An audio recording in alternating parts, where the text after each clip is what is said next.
அம்மா என்ன தண்டனை இப்படி புரட்டி எடுத்திருக்கானுங்க? அவனுக்கு ரெகுலரா பண்றதுடா அதெல்லாம்.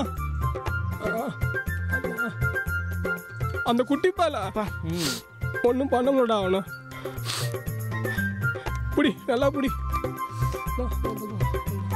என்ன தண்டலு என்ன அங்கங்கெல்லாம் வீங்கி போயிருக்கு, சட்டெல்லாம் அழுக்கா இருக்கு, என்னாச்சு?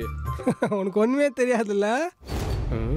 என்னப்பா பொம்பளைங்க தானே அடிச்சாங்க, அதுவும் இப்படி வீங்கி போச்சு? யோ பொம்பளைங்களா அதுங்கோ பறந்து அடிக்குதுங்கோ, அது கூட பரவாயில்லையா? அந்த குட்டி பையன்ல ரோட்ல வச்சு போட்டுன்னு போட்டுட்டாயா?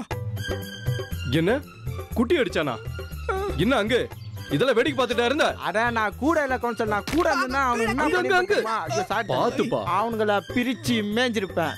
நீனு அந்த நேரம் நானும் இல்லாத போயிட்டேன், நான் இருந்தாவது தடுத்து சமாதானப்படுத்திருப்பேன். ரொம்ப அடிச்சிட்டாங்களா? நல்லா பேசுறீங்களா எல்லாம்? தண்டலு ஐயாவோட தங்கச்சி கண்ணே மயிலுன்னு கொஞ்சினேன், திடீர்னு இப்ப அந்த பொண்ணு கழுத்துல தாலி கட்டிட்ட? அதான் எனக்கு புரியல, ஏன் தண்டல் இப்படி பண்ண? ட்ரெஸ் மாத்திட்டு வரேன்னு வீட்டுக்கு போனா, வீட்டுக்கு போயிட்டு வரும்போது கையில தாலியோட வந்தேன். நானும் பார்த்தேன் அந்த ராணி கழுத்துல தான் தாலி கட்டுவேன்னு, அந்த பிரியா கழுத்துல கட்டிட்டேன். நான் அப்படியே ஆடி போயிட்டேன். ஐயோ அப்பா. என்ன தண்டலு நாங்க கேட்டுக்கிட்டே இருக்கோம், நீ பாட்டு சிரிச்சுக்கிட்டே இருக்க? அத்தான் முடிஞ்சு போச்சுல, அப்படியே சும்மா அதே கேட்டுக்கிறேன். ஆக வேண்டிய வேலை ஆயிருக்குது, அத்தை போய் பாரியா.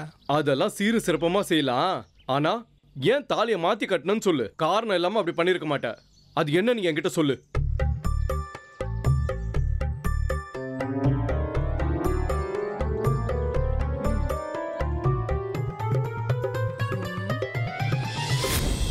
நல்லதுன்றீங்கோ, நம்மளோட நல்லதுக்குன்னா நான் என்ன வேணா இறங்கி செய்வேன்.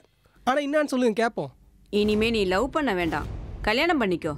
ஓ பொண்ணு மட்டும் சின்ன திருத்தம், ஐயாவோட தங்கச்சி ராணி கிடையாது, சுமித்ராவோட தங்கச்சி பிரியா.